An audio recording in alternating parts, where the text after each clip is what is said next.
Good evening, everyone. I'm Barry, reporting live from Toronto. Today, Tegan will be interviewing the one and only Michael. For those who don't know Michael, he's your average teen that plays the VertNet. However, recently, the VNS has noticed that he has a certain variety of skills that they require. Before we get into that interview, let's check out the weather.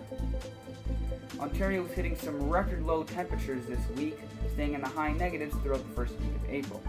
A tropical storm made landfall in the Yukon yesterday, sprinkling over 100 centimeters of snow across all the coastal regions. California has gotten the most snow they've had in recorded history at 62 centimeters last night. That's it for now. Sending you over to Tegan live with Michael. Thank you, Barry. But before I start the interview, there's been a lot of information about a rogue hacker named Kane. Kane has been causing many people to resort to suicide to escape his control, and many people have been victimized by this. There's also a very good chance that Kane in some way is involved in the break-in of the Black and Blue. I will now begin the interview with the man who is behind the break-in of the Black and Blue, Michael. Ladies and gentlemen, today we have a daring individual with us who was recently caught in the center of the break-in of the Black and Blue. What was your motive in breaking into the Black and Blue? Well, basically our motive was we got some information from this barber and we think he's a very trusted source. So what we did is we broke into the Black and Blue. And we wanted to find out where this Kane guy, he's a big famous hacker these days, and we were trying to find what's called the path, and it supposedly takes us to Kane. This dangerous hacker. Right? And who were your companions in this daring break-in? I had my friends Sarah and Bryson with me. They helped me trick the bodyguard that was at the front or the back of the Black and Blue Club. We made him believe that we would find his location and kill him in real life, right? So those were my companions. I love my friends, right? So they helped me through the break-in. Sorry to interrupt your interview, but we're gonna have to place an ad here. Yeah, I have just one query. Want a Sprite cranberry? The answer is clear. It's the thirstiest time of the year. Let's get back to the interview. Fascinating. Now, why did the owner of the club decide or agree to meet up with you guys? Well, what happened was after we infiltrated, the owner of the club, Ronika, actually was curious why we were there because she knows everything that goes on in that club. So she brought us down into the basement and then had an interview with us. And what transpired during your conversation with Ronika? Well, basically through that interview, we tried to get as much information out of Ronika as we could, but she's very cryptic.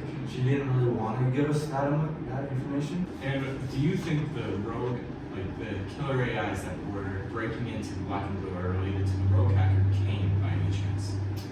Well, yeah, that's what we were assuming because right after she gave us the information about where the path is, these killer dog-like creatures smashed through the door with a big fist.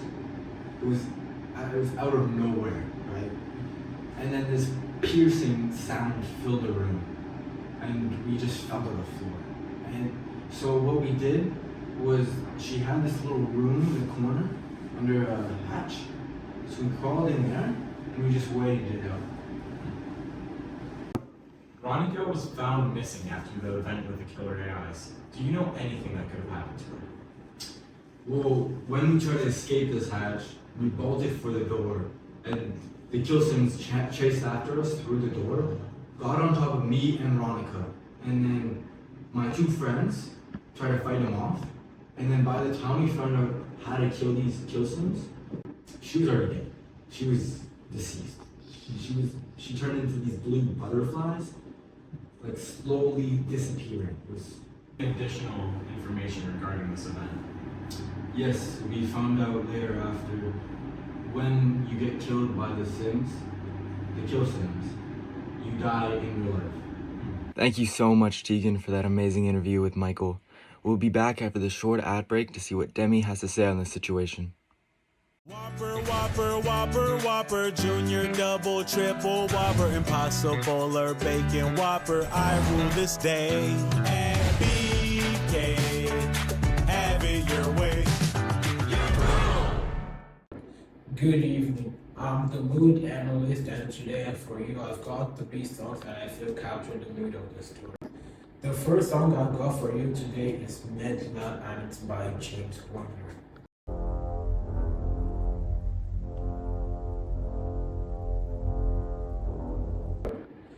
I feel the song goes well with fits the story because the whole song fits with the atmosphere of the story and its mood.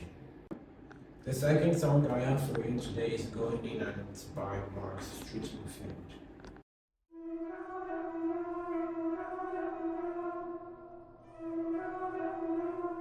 I feel the song fits the story because the song itself is very intense, just like the book. The third and final song I have for you today is 2049 by Hans Zimmer.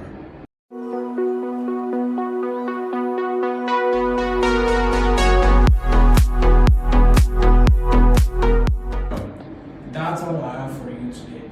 Going back to you, Barry. Now for your news this hour. Dalron is planning on building one of the largest water parks in North America, due in 2028. The government has put $12 million in funding towards a giga mall, expecting to attract more tourists. Now, many protests have arisen throughout towns in Ontario wishing to ban the VertNet, as its death toll has risen to 17 in the past week.